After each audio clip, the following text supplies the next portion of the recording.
모든 강의는 무료입니다. 다만 구독과 좋아요 꼭 좀 부탁드리겠습니다. 이 채널을 지속하는 힘이 됩니다. 교육심리학 연구 보겠습니다. 수업 이론하고 수업 과정, 학습 동기 유발, 적응과 생활지도, 행동수정 보겠습니다. 먼저 수업 이론입니다.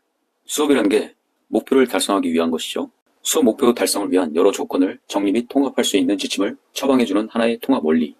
브루너는 학습 이론이 기술적이고 간접적인 반면에 수업 이론은 처방적이고 규범적인 성격을 띈다고 했습니다. 그럼 수업 과정에 대해서 보겠습니다. 수업이란 게 어떤 정해진 목표나 내용을 학생이 성취하도록 교사가 전개해 나가는 수업 활동을 수업 과정이라고 하죠.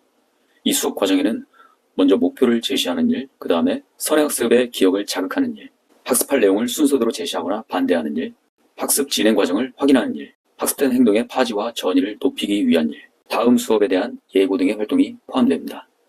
1시간의 수업이라는 개념을 넘어서 일정한 기간의 단위에서 보면 계획, 진단, 전개, 발전, 평가 이러한 여러 활동이 수업 과정에 포함되기도 합니다. 다음 학습 동기 유발 보겠습니다. 동기라는 게 무엇이냐? 인간의 행동 유발 또는 감소, 행동의 방향을 정해주는 요인이 바로 동기죠. 이 동기에는 내적 요인과 외적 요인이 있습니다. 내적 동기 보면요. 내적 동기에는 학습자 스스로 과제를 성취하려는 동기를 바로 내적, 내부에서 발현되는 것이죠. 그래서 내적 동기이고요. 외적 동기는 학습자 외부의 영향력에 의한 동기 작용이 바로 외적 동기입니다. 다음 여러 관점의 동기가 있는데 행동주의적, 인지적, 인본주의적, 사회문화적 관점에서 본 동기들이 있습니다. 동기 전략을 잠깐 보겠습니다. 동기 전략은 교사는 학생의 학습 동기를 부추기기 위한 계획이 있어야 한다. 이러한 동기 전략이 있어야겠죠. 예를 들어서 학습자의 기본 요구를 충족시켜주고 학습 과제의 가치를 제공해주고 학습 과제에 집중하도록 도와주고 자신감과 긍정적 기대에 심어주기 등이 있습니다. 다음 성취 동기 보겠습니다. 말 그대로 성취 동기죠. 과제를 성취해서 만족을 얻으려 하는 의욕, 이게 바로 성취 동기입니다. 학교 학습에 대한 의욕 또는 동기를 말하죠. 이 성취 동기가 높은 사람은 특징이 있죠. 과업지향적이고 적절한 모험성이 있고 자신감, 정력적, 혁신적 활동성, 그리고 자기 책임감, 결과를 알고 싶어하는 성향이 있고 미래의 지향성을 띠고 있습니다. 이런 사람들이 성취 동기가 높습니다. 다음 동기이론에서 내용이론과 과정이론이 있는데 이 부분은 교육행정 부분을 참고하시면 되겠습니다. 적응과 생활지도가 있는데 적응과 생활지도는 생활지도 쪽에서 확인하시면 되겠고요. 행동수정 보겠습니다. 행동을 수정한다. 적응 행동을 습득, 유지, 부적응 행동은 약화시키는 거죠. 학습 원리와 다양한 기법들을 체계적으로 적용합니다. 이 행동수정의 목적은 문제가 있든 없든 학습에 도움이 되는 조건을 만들어주기 위해서입니다. 절차는 다음과 같습니다. 먼저 첫 번째 행동의 선정, 그 다음에 행동의 기초선을 측정하고요. 빈도수를 말하는 겁니다. 다음 적응행동 증강 또는 부적응 행동의 약화, 다음에 효과를 검증을 해야겠죠. 효과가 검증이 됐으면 일반화시키는 거, 이게 마지막 절차입니다. 다음 바람직한 행동 강화를 위한 보상 보겠습니다. 정적 강화, 부적 강화, 처벌 강화와 행동 형성, 그리고 간헐적 강화와 프리백 원리, 마지막으로 조건 강화된 강화와 토큰 강화 등이 있습니다. 정적 강화는요, 바람직한 행동을 했을 때 보상해 주는 거고요.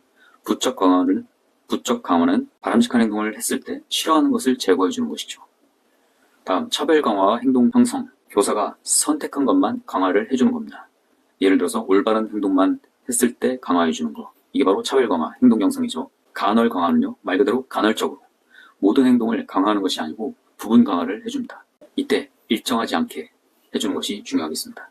다음 프리맥 원리, 좋아하는 행동을 강화물로 이용해서 덜 좋아하는 행동을 하게 합니다. 예로 게임을 좋아하는 아이에게 숙제를 다하면 게임을 하게 해주는 것, 이런 것들을 말합니다. 조건화된 강화, 토큰 강화는 어떤 조건에 맞추어졌을 때 강화를 해주고 토큰을 주는 것, 뭐 이런 것들을 말할 수 있겠죠. 다음은 바람직하지 않은 행동 약화를 위한 행동 수정 보겠습니다. 상반 행동의 강화가 있습니다. 문제 행동과 반대되는 바람직한 행동을 강화해서 문제 행동을 줄인다. 예를 들어서 자주 떠드는 학생에게 떠들지 않을 때 칭찬을 해주는 것. 다음 소거, 바람직하지 않은 행동을 감소하기 위해서 이때까지 했던 강화를 중단해 줍니다. 이게 바로 소거입니다. 없앤다는 거죠. 다음 벌, 나쁜 자극을 주어서 문제 행동을 줄이는 거죠. 다음은 타임아웃, 바람직하지 않은 행동을 했을 때 정적 강화 기회를 막아서 문제 행동을 줄여줍니다. 예를 들어서 잠시 격리하거나 활동 구역에서 퇴장시키는 것. 행동 수정은 스킬러의 강화 이론을 바탕으로 정서적 요인을 행동으로 규정하여 수정하려고 합니다. 바라는 행동을 학습시키기 위해서 강화를 조절함으로써 행동을 만들죠. 2007년 중등 기출문제를 보겠습니다. 다음은 조작적 조건화를 이용해서 행동 수정 기법의 한 예를 보여주는 것을 한번 보겠습니다. 김 교사는 욕하기, 자리에서 이탈하기, 친구와 사이좋게 지내기, 이 세 가지 표적 행동을 설정했다. 1. 행동의 선정. 김 교사는 일정 기간 현수의 행동을 관찰하여서 기초선 자료를 수집했다. 행동의 발생 빈도는 욕하기 20회, 자리에서 이탈하기 15회, 친구와 사이좋게 지내기 2회로 나타났다. 2. 행동의 기초선 빈도 측정. 김 교사는 배려와 칭찬을 1차 강화로 사용했고 바람직하지 않은 행동이 줄어들지 않을 경우에는 처벌했다. 또한 현수에게 자신의 행동을 스스로 점검하게 했다. 다음 3. 행동 적응 증강, 부적응 행동 약화.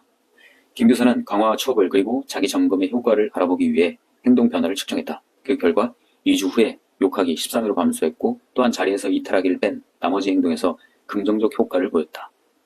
다음 4. 효과 검증. 김 교사는 현수가 이탈하는 행동에 대한 추가 개입을 계획했다.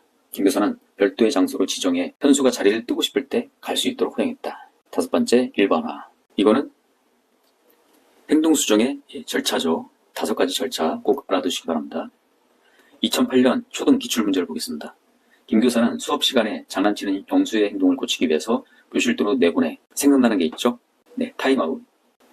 영수의 행동을 고치기 위해서 교실도로 보내서 5분간 벽을 보고 서 있으라고 했다. 타임아웃입니다. 김 교사는 미영이가 수업 시간에 발표를 잘하도록 교사와 눈 맞추기, 발표를 위해서 손들기, 일어서서 발표하기 등의 행동 변화 단계를 정하고 미영이가 그 행동을 했을 때 적절한 강화물을 제공했다. 이거는 행동 형성법입니다. 자, 이렇게 교육심리학 연구 부분, 수업 이론, 수업 과정, 행동 동기 유발, 그리고 행동 수정에 대해서 알아봤습니다. 이상입니다. 모든 강의는 무료입니다. 다만 구독과 좋아요 꼭 좀 부탁드리겠습니다. 이 채널을 지속하는 힘이 됩니다.